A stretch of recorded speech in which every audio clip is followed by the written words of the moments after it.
ఫైనల్గా చంద్రబాబు నాయుడు గారు ఆర్థిక జోన్ అనేది క్రియేట్ చేశారు. వైజాగ్ ఆర్థిక జోను, తిరుపతి, అలాగే అమరావతి జోన్లు అని చెప్పి కొత్తగా పెట్టారు. ఆర్థిక మండళ్ళు ఏర్పాటు చేస్తున్నారు. దీని కారణంగా ఏమైనా అధికార వికేంద్రీకరణ అనుకోవాలా, దీన్ని అభివృద్ధి వికేంద్రీకరణ అనుకోవాలా? తెలియదు ఏం చేస్తారో, కానీ నాకు అర్థమైంది మీరు చెప్పిన దాని ప్రకారం. స్పెషల్ ఎకనామిక్ జోన్స్ అని చెప్పి ఎప్పుడో భారతదేశంలో ప్రారంభించుకున్నాం, 50 ఏళ్ల క్రితం ప్రారంభించాం. చైనా 1990ల ప్రాంతంలో ప్రారంభించుకున్నారు. చైనా ఆర్థిక ప్రగతి అంతా స్పెషల్ ఎకనామిక్ జోన్స్లో వచ్చింది. షెంజన్ అంటారు, హాంకాంగ్కి యువతల పక్కన, అది ప్రారంభం స్పెషల్ ఎకనామిక్ జోన్.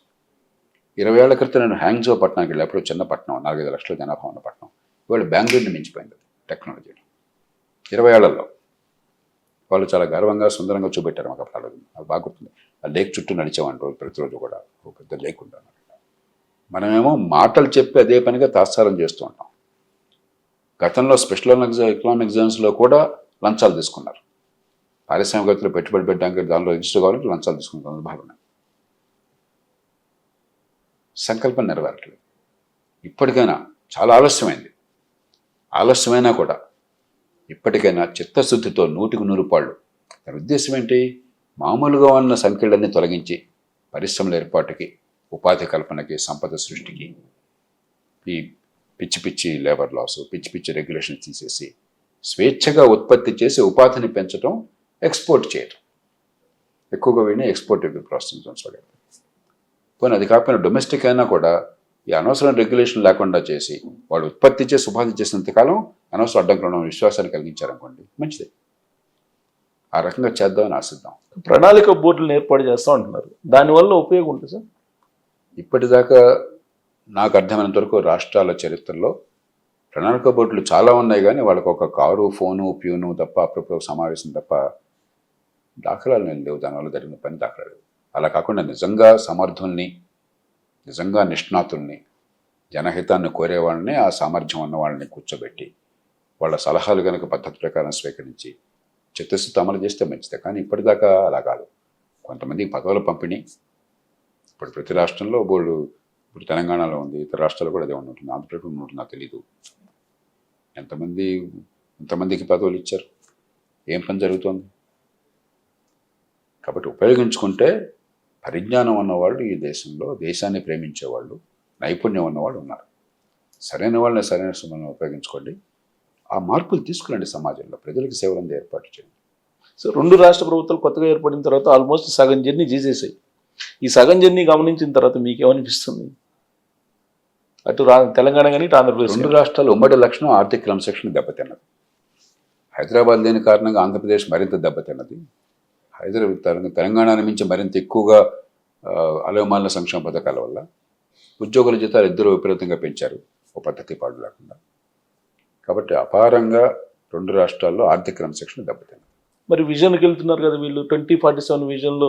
తప్పులేదు, ఎన్నైనా రాసుకుందాం మనం, ఆ లక్ష్యాలు ఉండటం మంచిదే. కానీ ఆచరణ కావాలి కదా. ఆచరణ లక్ష్యాలు ఉపయోగం ఏంటి?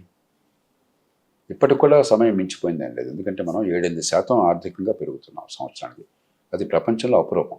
మనకు మామూలుగా అనిపించవచ్చు, కానీ ప్రపంచంలో 7-8% ఒక రాష్ట్రం పెరుగుతుంది, దేశం పెరుగుతుందంటే గొప్ప విషయం. 7-8% పెరిగితే ప్రభుత్వాలకు ఆదాయం 10-12% పెరుగుతుంది. ఎందుకంటే దాని మీద ద్రవ్యోల్బణం, కొంచెం ధరల పెరుగుదల ఉంటుంది, ఇన్ఫ్లేషన్ ఉంటుంది. ఆ 2 కలిపితే నామినల్ గ్రోత్ రేట్ అంటాం. ఆ మేరకు ఆదాయాలు పెరుగుతాయి. 10% ఆదాయాలు పెరుగుతుంటే ప్రతి సంవత్సరం సగటున మీరు పెంచే ఖర్చు, ఉద్యోగుల జీతాలు కానీ, లేకపోతే మీరు అదనంగా చేపడుతున్న సంక్షేమ పథకాలు కానీ అదే పనిగా పెంచకుండా ఇప్పుడు 200 కుదించారనుకోండి, లేకపోతే 2-3% పెంచారనుకోండి, 5-6 ఏళ్లలో అదుపులోకి వస్తుంది. ఎప్పుడైతే మీకు ప్రభుత్వాల ఆదాయం పెరుగుతుంది, ఖర్చు కొంచెం అంత వేగంగా పెరగట్లేదు అనుకోండి, అప్పుడు ఖర్చు ఒక అదుపులోకి వస్తుంది. కాబట్టి ఇప్పటికి కూడా కొంచెం బాధ్యత ఉన్నట్టయితే, కొద్దిపాటి ప్రజలంటే ప్రేమ ఉన్నట్టయితే, ప్రజల డబ్బుని గౌరవించినట్టయితే, నా డబ్బు కాదు కదా, పోతే పోయిన జనం కదా, చచ్చారని చెప్పి అనుకోకుండా ప్రజల డబ్బుని గౌరవించేటైతే, ఇప్పటికి కూడా మేలుకున్నట్టయితే ఈ భవిష్యత్తులో సరిదిద్దొచ్చు. సార్, ఈ 2 రాష్ట్ర ప్రభుత్వాలకు సంబంధించిన అధినేతలు ఇచ్చిన హామీ ఏంటంటే తెలుగు రాష్ట్ర ప్రజలకి, ఇక్కడేమో అవినీతి చేశారో అప్పుడు బీఆర్ఎస్ పార్టీ, నేను మళ్ళీ దాన్ని తీసుకొస్తానని. అక్కడేమో అదే చెప్పారు, ఏది చాలా అవినీతి జరిగింది, అన్ని చోట్ల లిక్కరు, మైనింగ్ అన్ని మేము ప్రజల్లోకి తీసుకొస్తాం, ఆ మొత్తం హ్యాండ్ ఓవర్ చేసుకోనని. ఇప్పటి వరకు ఏదో కేసులు పెట్టారు, చేశారు. దానివల్ల ఏమైనా పబ్లిక్కి ఏమైనా ఉపయోగపడే అవకాశం ఉందా? అవినీతిలో పెద్దగా తేడా ఉందని నేను అనుకోవట్లేదు, నిజాయితీగా చెప్తాను. అప్పటికి ఇప్పటికి ఎందుకంటే అక్కడున్న వాళ్ళు ఇక్కడ కదా ఉంది, ఇక్కడ ఎన్నికైన వాళ్ళు గతంలో అక్కడ ఉన్నవాళ్ళు కదా చాలామంది.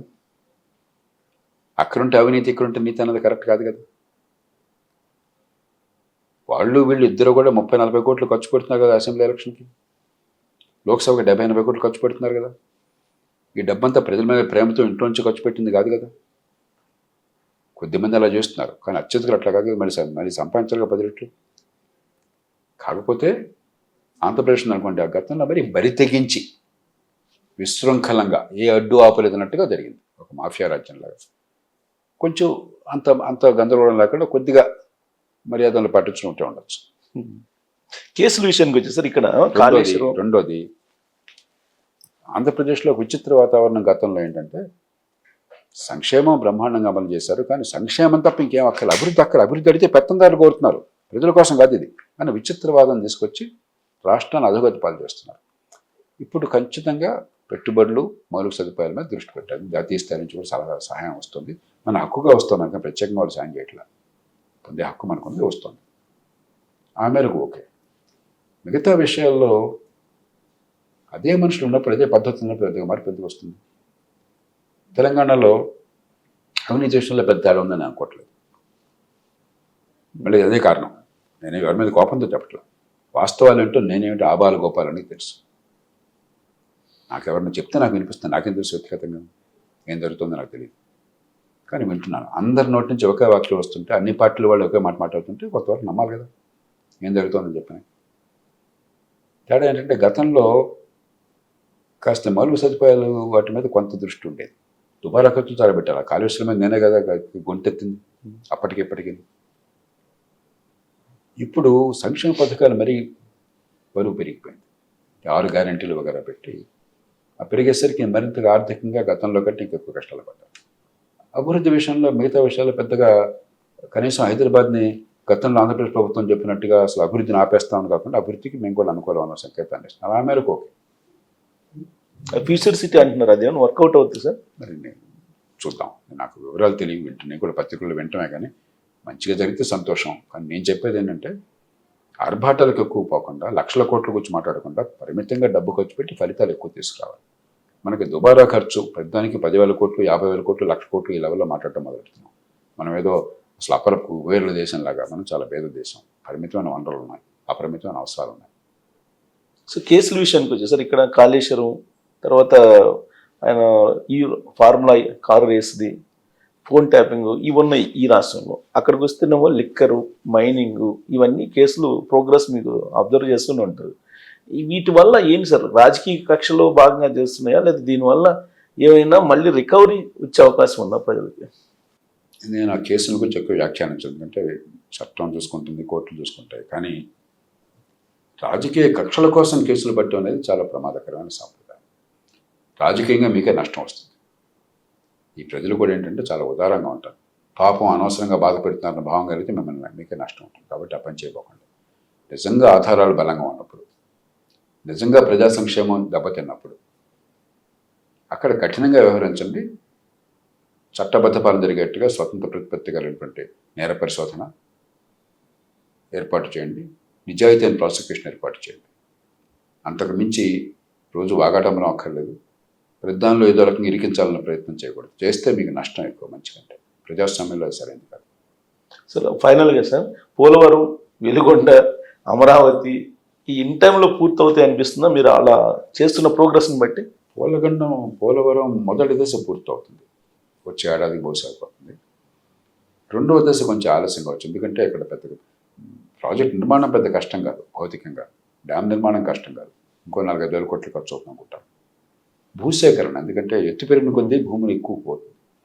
ఆ భూసేకరణ పునరావాసం మొదట్లోనేమో జాతీయ స్థాయిలో ప్రభుత్వం ఇది మేము పెట్టాము, ఊరికే డ్యామ్ కోసం డబ్బులు ఇస్తా ఉన్నారు తప్పది. జాతీయ ప్రాజెక్ట్ అని చెప్పంటే అర్థం ప్రాజెక్ట్ అంటే కేవలం డ్యామ్ కట్టడం కాదు, మొత్తం ప్రాజెక్ట్ కాస్ట్ అంతా కూడా.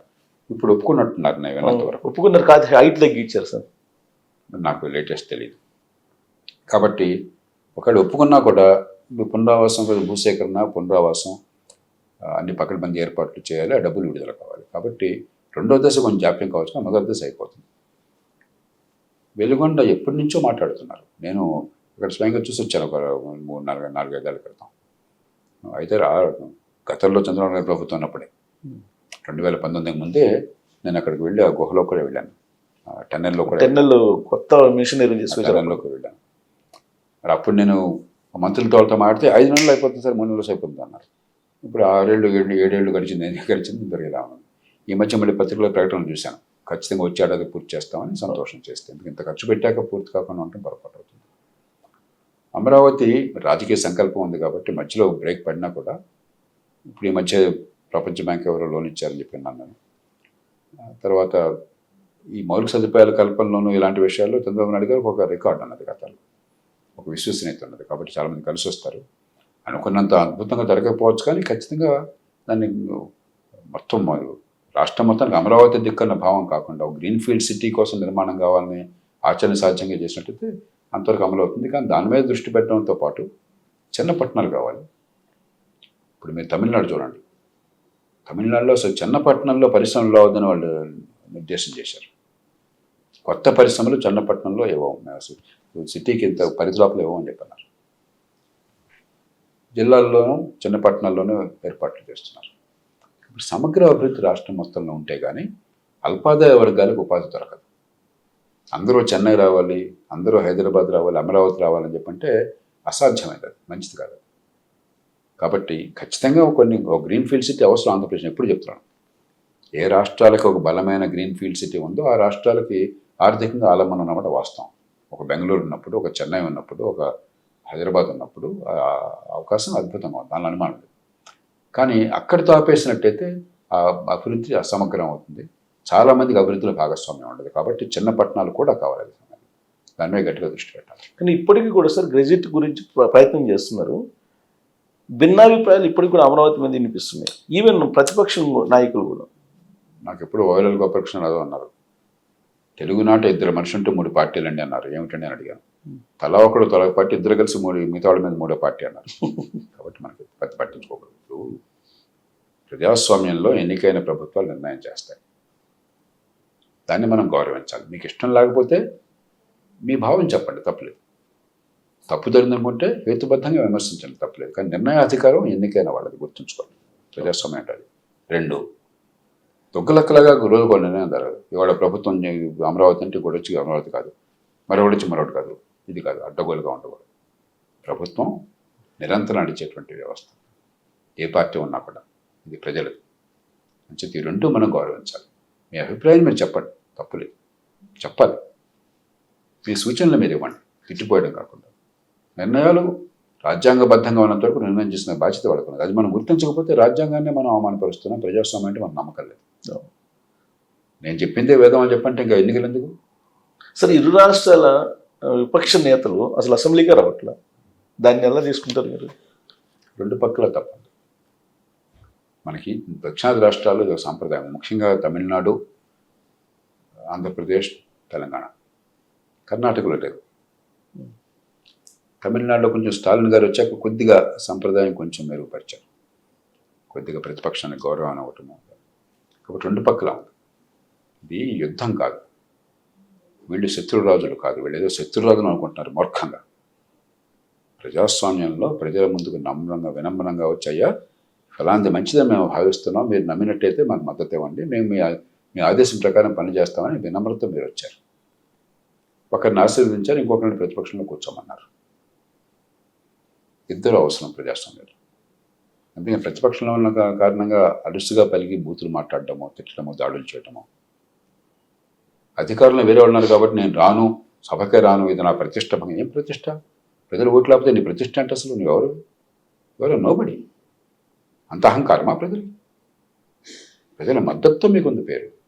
ప్రజల మద్దతే లేకపోతే, ప్రజల ఆశీర్వాదం లేకపోతే నరేంద్ర మోదీ గారు ఏమిటి, చంద్రబాబు నాయుడు గారు ఏమిటి, రేవంత్ రెడ్డి గారు ఏమిటి, సిద్ధరామయ్య గారు ఏమిటి, స్టాలిన్ గారు ఏమిటి? వీళ్ళు మామూలుగా ప్రజల మద్దతు లేకుండా ఉంటే వాళ్ళని కూర్చొని మీరు పట్టించుకున్న వాళ్ళ, మీ పక్కన కూర్చుంటే మరి దీనిలో మీకు అహంకారం ఏంటి అసలు? ఈ పదవులు మీకు జన్మ హక్క? దేవాంశ సంభూతుల మీద ఏమన్నా ఏ భాష ఎంత అహంకారం చూపెడుతున్నారు? కాబట్టి అధికారం కావచ్చు, ప్రతిపక్షం కావచ్చు, వినమ్రత కావాలి. ప్రజల మద్దతు లేకపోతే మీరంతా జీరోలు. నేను కొంచెం మాట్లాడేది పరుషంగా ఉండొచ్చు, కానీ కొన్ని సందర్భాల్లో ములుగారితో పడవాలి. ప్రజాస్వామ్యంలో ప్రజలు ప్రభువులు. వాళ్ళు తెలుసో తెలియకనో, అజ్ఞానంతోనో, విజ్ఞతతోనో వాళ్ళు తమ జీవితంలో తమ మీద అధికారంలో కొంత భాగాన్ని మీకిచ్చి మా తరపున పన్నులు కలెక్ట్ చేయండి, మా తరపున మాకు ఉమ్మడి సేవలు అందించండి పెట్టండి. ఆ వినమ్రత ఉండాలి. సో ఓవరాల్గా 2 సంవత్సరాలు చేసిన తర్వాత పర్లేదు అనిపిస్తుందా సార్, లేదంటే బిలో యావరేజ్ ఉందా? నేను ఆశావాదిని కాబట్టి ఇంకా మంచి జరగాలని ఆశిస్తున్నాను, కానీ అనుకున్న రీతిలో మంచి జరగటం లేదు. కొన్ని జరుగుతున్నాయి, కొన్ని పొరపాట్లు కూడా జరుగుతున్నాయి. సవరించుకుంటే మంచిది ప్రజలకి. Thank you.